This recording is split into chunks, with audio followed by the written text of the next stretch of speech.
Oh, yan ang bakasyonan ni Kuya Jodel Mendo sa Baguio. Dito muna sa second floor. Magpakita ko sa inyo.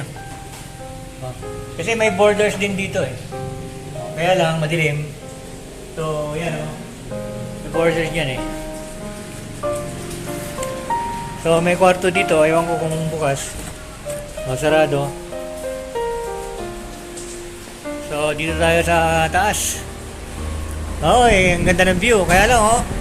Ang daming fog. Hindi mo makita, no? Wala, hindi nyo na makita yung, ano, yung mga building, oh. So, this is Baguio. Naka-fog yan, oh. Kaya hindi nyo makita, oh.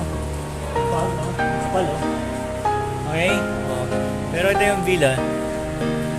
Para makita nyo yung, pag nawala kayo sa Baguio, wala kayong matirhan. Pwede kayo dito. Okay. So, punta tayo sa